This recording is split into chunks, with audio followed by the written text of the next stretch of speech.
Hello. हाँ, अभी गंगा जी में घूम रहे हैं, बोटिंग कर रहे हैं। ये सरस्वती घाट जो मेरे पीछे दिख रहा है आपको, ये है सरस्वती घाट। ठीक है, तो ये त्रिवेणी घाट, सरस्वती घाट और हनुमान गढ़ी, ऐसा इनका टूर रहता है और वहाँ से वो हमको घुमाते हैं। देखिए ये घाट है, ये सरस्वती घाट। ठीक है, और ये अभी हम नाव में बैठ के जा रहे हैं। ये देखिए कितनी सारी नाव गंगा में चल रही है। देखो कितनी सारी नावें चल रही है गंगा में, है ना। श्रद्धा का महापूर है फ्रेंड ये। और ये जो देख रहे हो ये किला, औरंगजेब का किला, अभी मैंने बताया ना आपको। देखो ये किला यहाँ तक है, यहाँ से ले करीब 1 किलोमीटर तक गंगा के साथ में चलता है, 1-1.5 किलोमीटर, और उतना उधर फैला हुआ है। ये 1638 में औरंगजेब ने इसका काम चालू किया था और 1638 में ये काम चालू किया था और ये करीब 1662 तक चला इसका काम। इलाहाबाद एरिया का जो सूबेदार था वो औरंगजेब का जवाई था। ठीक है, उसकी एक रानी की लड़की उसको दी हुई थी, तो उसने सूबेदार के लिए अपने एक किला बनवाया था। और यहाँ से फिर दक्कन के तरफ का जो राज है वो सूबेदार संभालता था। और जैसे कि इलाहाबाद हिंदू धर्मियों का आस्था स्थान है, पता है आप सबको, है ना। और हिंदू धर्म की आस्था ना बढ़े इसके लिए औरंगजेब हर कुछ कोशिश करता था।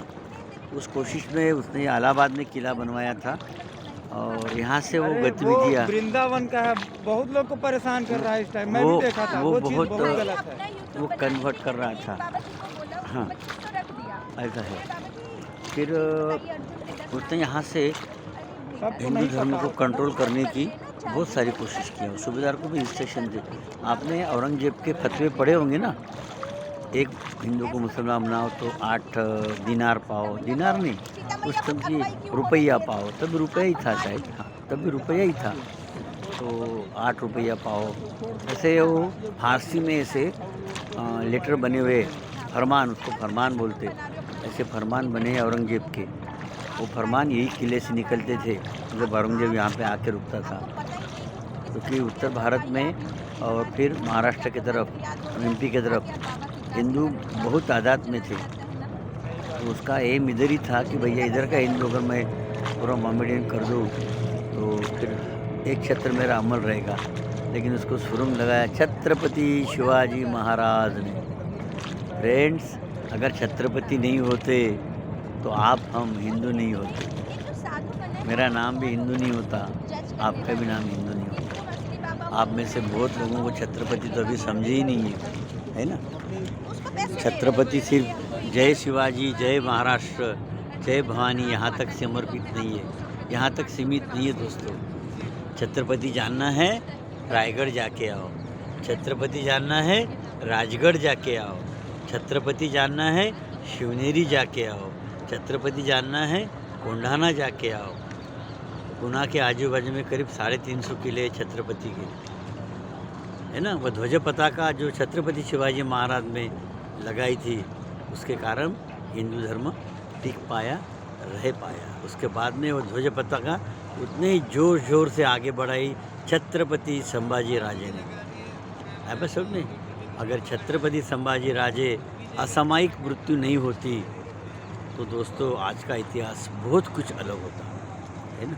खैर, लेकिन होने को कोई टाल नहीं सकता, जो होना है वो तो होके ही रहेगा, होके ही रहता है ना। लेकिन इतिहास से हम बहुत कुछ सीखते हैं, है ना। छत्रपति संभाजी राजे के बाद में फिर राजाराम महाराज, फिर वो गद्दी चलती गई और थोड़े दिन के लिए मराठा साम्राज्य थोड़ा कमज़ोर हो गया था। फिर जब छोटे संभाजी राजे जो छूट के आ गए औरंगजेब की कैद से, उन्होंने सातारा में फिर से मराठा साम्राज्य चालू किया और ताराबाई को कोल्हापुर की गादी दी और सातारा की गादी अपने पास रखी। वहाँ से मराठी साम्राज्य का उत्कर्ष फिर से चालू हुआ। बालाजी विश्वनाथ को पहला पेशवा बनाया दोस्तों। वहाँ से मराठी साम्राज्य फिर घोड़दौड़ पे लग गया और बाजीराव पेशवा के टाइम जो पेशवा थे मराठा साम्राज्य के, सरसेनापति थे, है ना, उनके कार्यकाल में मराठा साम्राज्य बहुत तरक्की पे गया। अफगानिस्तान तक मराठा साम्राज्य फैला था दोस्तों।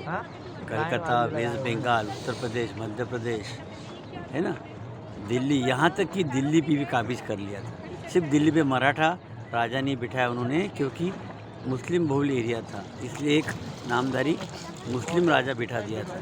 हालांकि कंट्रोल पूरा मराठों पर। ये मराठों का बहुत जाज्वल्य इतिहास है फ्रेंड्स। मराठी की बुक्स पढ़ो, मराठी इतिहास पढ़ो तो आपको मालूम पड़ेगा। आप सबको पानीपत ही याद आता है, लेकिन पानीपत के साथ में ये उज्ज्वल इतिहास भी आपको याद आना चाहिए, है ना। पानीपत तो एक त्रासदी थी। अगर हिंदू राजे ये एरिया के अयोध्या का नवाब होकर उसने साथ दिया, लेकिन बाकी इधर के हिंदू राजे, राजस्थान के हिंदू राजे, इन्होंने सपोर्ट नहीं किया। अगर वो सदाशिवराव पेशवा को सपोर्ट करते तो पानीपत में जो मराठों की 3 पीढ़ियाँ कट गई, वो कटती नहीं थी दोस्तों। अब्दाली को नामोहराम करके अब्दाली को पराभूत करके भेज सकते थे, लेकिन डेस्टिनी को मंजूर नहीं था, तकदीर को मंजूर नहीं था, है ना। तो उसके कारण फिर, और यहाँ की कड़ाके की ठंड, महाराष्ट्र में इतनी कड़ाके की ठंड नहीं पड़ती। ये ठंड का अंदाज़ा पेशवा लोगों को नहीं था। यशवंतराव होलकर को थोड़ा अंदाज़ा था, उन्होंने बताया था कि हमको यहाँ ज़्यादा दिन रुकना नहीं है, लेकिन इतना फौज फाटा लेकर आए थे ये, और साथ में इलाहाबाद जा रहे, उत्तर भारत जा रहे, तो बहुत सारे लोग अपनी फैमिलीज़ लेके आए थे। और वो फैमिलीज़ लेके आए थे, वो फैमिलीज़ ये इनकी मूवमेंट में सबसे बड़ा रोड़ा बन गई, क्योंकि इतने सारी फैमिलीज़ को लेके जल्दी मूवमेंट नहीं होती थी, तंबू जल्दी हिलते नहीं थे, इनका पड़ाव जल्दी हिलता नहीं था। वो चक्कर में ये बहुत ज़्यादा परेशान हो गए। और कमाने वाले, मतलब रसद कम थी और खाने वाले मुंह बहुत थे, है ना। इतने सारे लोग हैं तो खाने वाले, धीरे धीरे इनका अनाज खत्म होते गया। यहाँ के राजा महाराज इनको सपोर्ट नहीं किया। इनके पास जितने भी पैसे थे, पैसे सब खत्म हो गए, है ना। तो कोई चारा नहीं था बचा। फिर पानीपत में, और अब्दाली ने बहुत होशियारी किया। अब्दाली यमुना क्रॉस कर पाएगा, कोई सपने में भी नहीं सोच सकता था। भरे बरसात में अब्दाली ने यमुना क्रॉस कर लिया, नाव का पुल बना के। उस दौरान ऐसे बड़े बड़े पुल नहीं थे, तो नाव का पुल बनाते थे। तो जहाँ पे यमुना का उतार था, मतलब कम पानी था, वहाँ पे उन्होंने नाव का पुल बनाया। और उसपे से हाथी, घोड़े भैया जी और पूरी फौज, आप लोग सारे साथ में हैं ना आप लोग? पूरे फौज को यहाँ पे लाए, और ये सीढ़ी पे लाए, पानीपत की सीढ़ी पे लाए। और फिर वहाँ पे उन्हें पड़ाव डाले, और फिर मराठों के पास उनसे लड़ाई करने के अलावा दूसरा कोई चारा नहीं था, क्योंकि पीछे जा नहीं सकते थे, पीछे यमुना बह रही थी, है ना। तो ये सब बातें थे दोस्तों। पानीपत का इतिहास भी कभी फुर्सत से आपको बताऊंगा। पानीपत ने भी हमको बहुत कुछ सिखाया है, हमको सीखने की ज़रूरत है, समझे ना। बहुत कुछ सिखाया। मराठों का इतिहास बहुत जाज्वल्य है दोस्तों। मराठी इतिहास पढ़ो, मराठों की किताबें पढ़ो। मैं पानीपत जाके वहाँ की मिट्टी सर को लगा के आया हूँ। वहाँ पे मराठों का खून से सिंची हुई धरती है, वो मराठों के खून से सिंची हुई धरती है। फिर उसके बाद पानीपत के बाद फिर नाना साहब पेशवा आए, फिर सदाशिवराव पेशवा, फिर बाकी जो एकदम पेशवा जो आए, रघुनाथराव पेशवा। फिर पेशवा की गद्दियों ने बहुत कुछ मराठा साम्राज्य को तरक्की दिया, है ना। तो बहुत बड़ा इतिहास है, एक वीडियो में नहीं बता पाऊँगा, लेकिन दोस्तों आओ, घर के बाहर निकलो तो बहुत कुछ सीखने को मिलेगा। जय हिंद, जय महाराष्ट्र, जय भारत, जय शिवाजी, जय संभाजी, जय भवानी, जय जिजाऊ माता। आपका दोस्त डॉक्टर संजय उत्तरवार यहाँ पे आपसे विदा लेना चाहेंगे। Thank you.